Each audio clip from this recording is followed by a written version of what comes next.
Note of ডিসেন্টের মীমাংসা গণভোটের মাধ্যমে হয়ে গিয়েছে। গণভোটের আদেশ এবং গণভোটের যে প্রশ্নগুলা সেখানে কিন্তু পরিষ্কারভাবে আছে কোন সংস্কারগুলা দলগুলা তার ইশতেহার অনুযায়ী করবে, কোন সংস্কারগুলো সবাই ঐক্যমত হয়েছে সেটা অটোমেটিক হয়ে যাবে। আবার কিছু সংস্কার বাধ্যতামূলক, জনগণের রায়ের উপর এটা নির্ধারণ করছে, যেমন উচ্চকক্ষ ভোটের অনুপাতে হবে, নির্বাচন কমিশনার সবাই মিলে যে নিয়োগ করবে, এই বিষয়গুলো। ফলে গণভোটের যে প্রশ্ন এর মধ্য দিয়ে আসলে নোট অফ ডিসেন্টের পুরো বিষয়টাই মীমাংসিত হয়ে গিয়েছে।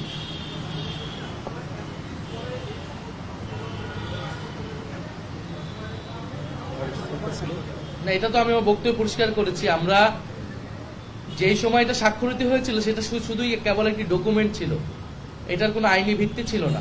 আমরা তো পরিষ্কার বলেছি আমরা একটা আইনি ভিত্তি চাই। ফলে এরপরে যখন আইনি ভিত্তি দেওয়া হলো গণভোট আদেশের মাধ্যমে, জুলাই জাতীয় সনদ আদেশের মাধ্যমে, সেই আদেশ এটার আইনি ভিত্তি দিয়েছে এবং এর পরবর্তীতে গণভোট হয়েছে, গণরায় প্রতিফলিত হয়েছে। এখন আমরা মনে করছি যে এটা তো যেহেতু এটার একটা আইনি ভিত্তি পেয়ে গণরায়ও চলে এসেছে, আমরা যে উদ্দেশ্যে এই জুলাই জাতীয় সনদ করতে চেয়েছিলাম সেটা সফল হয়েছে।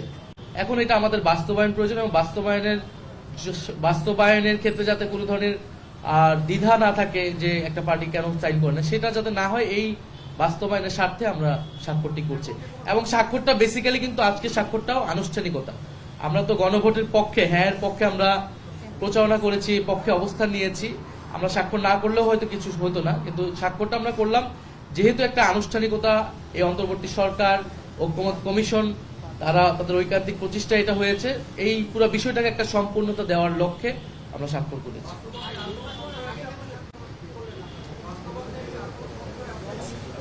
না, বাস্তবায়ন নিয়ে আর কোনো সংশয় আমরা দেখছি না, কারণ এই নির্বাচনের ভিত্তিটাই হচ্ছে গণভোট এবং গণভোটের ভিত্তি হচ্ছে জুলাই জাতীয় সনদ আদেশ।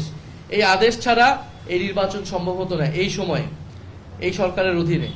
ফলে যদি আমরা নেক্সট পার্লামেন্টকে কার্যকর করতে চাই, নেক্সট গভর্নমেন্টকে কার্যকর করতে চাই, তার বৈধতা হচ্ছে এই গণভোট এবং আদেশ। ফলে সেই আদেশকে মানতে হলে অবশ্যই আপনাকে গণভোটের যেই গণরায় এসেছে সেই রায়কে বাস্তবায়ন করতে হবে।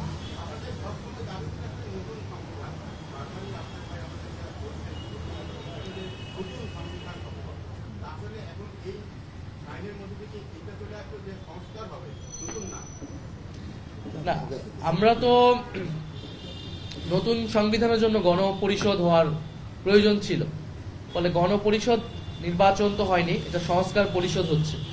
ফলে গণপরিষদের জায়গা থেকে এটা তো সংস্কার পরিষদে যখন এসেছে তখন তো আমরা এটাকে মেনে নিয়েছি, যেহেতু সবগুলা অন্যান্য দল এবং একটা ঐক্যমতের স্বার্থে আমরা মনে করছি যে সংবিধানের গুরুত্বপূর্ণ সংস্কারগুলো নিয়েই আমাদেরকে এই সময়টাতে আগাতে হবে, এই অর্জনটুকু নিয়ে আমাদেরকে সামনের দিকে আগাতে হবে।